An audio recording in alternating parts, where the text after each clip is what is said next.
Good morning, this is Randy. Just a quick video about covert versus overt narcissists in case you're trying to figure out who you're dealing with and you're not quite sure.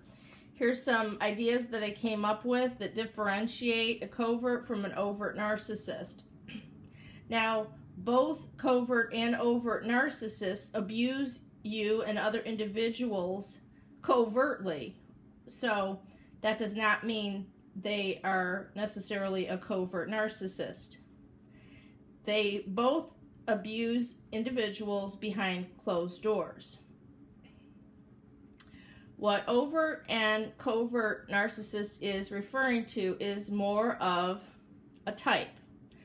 Covert narcissists tend to be more introverted, whereas the overt narcissist tends to have an extroverted type personality. Covert narcissists have less impulse control.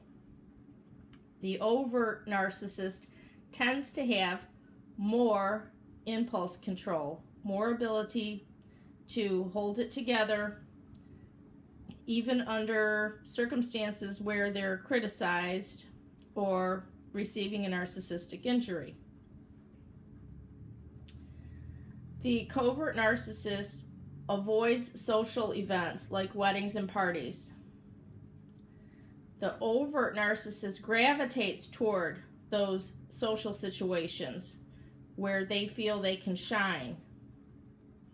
The covert narcissist prefers to work alone, having their own business with very few to no employees working for them.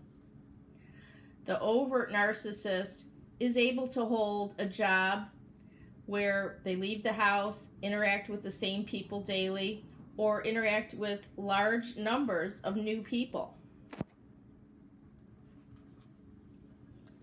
The covert narcissist loves to be around people in their inner circle on a one-to-one basis. The overt narcissist enjoys being around their inner circle in a group. So they would prefer to be around their entire inner circle, have the whole family together. The narcissist likes to go off to the side and isolate individuals in the family so they can interact with them on a one-to-one basis, perhaps get a few jabs in. They're not as concerned with getting attention from the secondary sources of supply. They save that more for the primary source or their spouse where they're seeking attention. And that's the covert. So the covert narcissist is quiet in social situations, whereas the overt narcissist is loud and grandiose in social situations. They're also grandiose in one-on-one situations.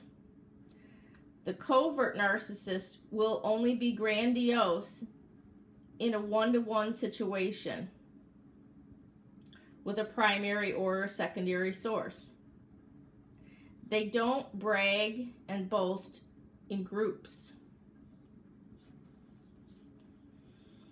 The covert narcissist rarely or never flirts with the opposite sex in front of anyone else, especially the primary target. The overt narcissist seems to want to have female friends, has female friends or friends of the opposite sex, and has definitely flirted with the opposite sex in front of the primary source and other secondary sources.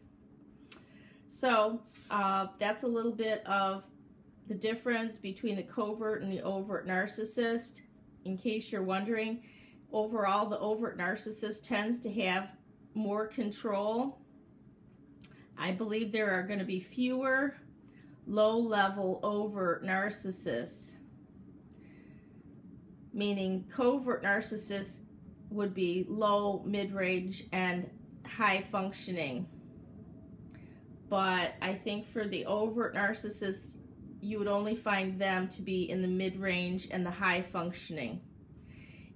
To be too overt and extroverted and be a low-level narcissist with little impulse control, that narcissist would be more likely to get themselves in trouble with the law, and they don't want to do that. So that's one of the reasons why the ones with less impulse control go more underground and become more isolative or more introverted, avoiding those social situations with new people.